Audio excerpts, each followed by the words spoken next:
also going to be up against Ambassador Nikki Haley, and you guys could not be more disagreeable when it comes to our role in the hot spots in the world and the places that matter most. Here's what she told us last hour about how wrong she still thinks you are.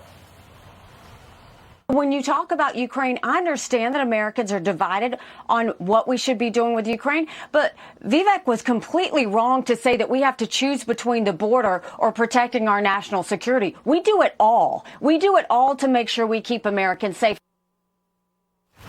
So she went on there, Taiwan, stop Russia there is a message to China because they're inextricably linked. So, look, I respect Ambassador Haley and her experiences, but I respectfully disagree with her. And I think the existing foreign policy establishment has gotten it wrong for so long, they're getting it wrong here, too. We are driving Russia further into China's hands. But they invaded Ukraine, Vivek. They invaded Ukraine. Just give them the 20% of the country? Well, here's what I would say. Just like Nixon did not trust Mao, we still had to pull Mao Zedong out of the hands of the USSR. I don't trust Putin any more than Putin trusts us. But you want to take his word that he'll divorce himself from China? No, I will not take his word. I will make him actually abide by an agreement with the United States with hard conditions attached to it. If they resume joint military exercises with China, there will be consequences in my deal with them. We will immediately then look at other actions that actually put Russia in a tougher spot than they are even now. Maximum pressure campaign. But what I've said is we can actually go the other direction. Reopen economic relations with Russia. Freeze the current lines of control. Make a commitment that NATO will not admit Ukraine to NATO. So let Russia take 20% of the country. They took it. They just took it. The reality, and you said let him have it? What do we get in return? But listen. The reality is what we get in return. I'm keeping my eye on the prize.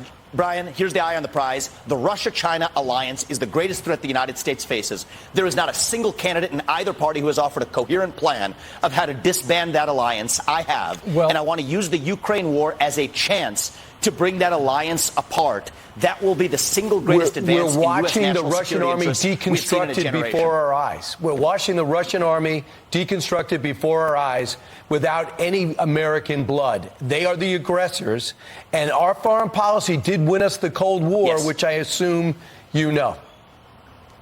Yes, in the modern Cold War, Brian, that the old establishment needs to wake up and see is that the USSR doesn't exist anymore, but communist China does. And unlike the USSR, we now depend on communist China for our modern way of life. If that had been a Russian spy balloon flying over half the United States, we would have shot it down in an instant and ratcheted up sanctions. But because it was a Chinese spy balloon, we're scared, so we didn't do it. Right. And the reality is China is bolder because they know Russia is in their camp. Russia does have the largest you will never separate them. Why do you want to embolden China even more and allow them to take Taiwan? You give what them about a win? Taiwan? You said that you were fine basically with China taking Taiwan? That's actually not what I said. Okay, what did you say? To the contrary, I'm glad Clarify we're having this discussion. What I said is there isn't a single candidate in the Republican Party who's had the courage to say what I've said, which is we will defend Taiwan. Right now, the U.S. policy of strategic ambiguity doesn't allow establishment politicians to say that.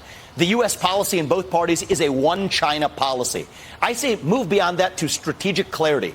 I said we will defend Taiwan, at least until we have semiconductor independence in this country, at which point we will reevaluate. And then we let them take it. At which point we'll reevaluate. All right. Brian, I will remind you that the U.S. policy right now is a one-China policy. Donald Trump was derided for picking up a phone call from the Taiwanese president. That's how pathetic our current policy is. I think we should be clear that we will defend Taiwan. Believe it or not, this president, make it clear to Xi Jinping. Believe it or not, this president keeps saying we are. He's different from his State Department. Vivek,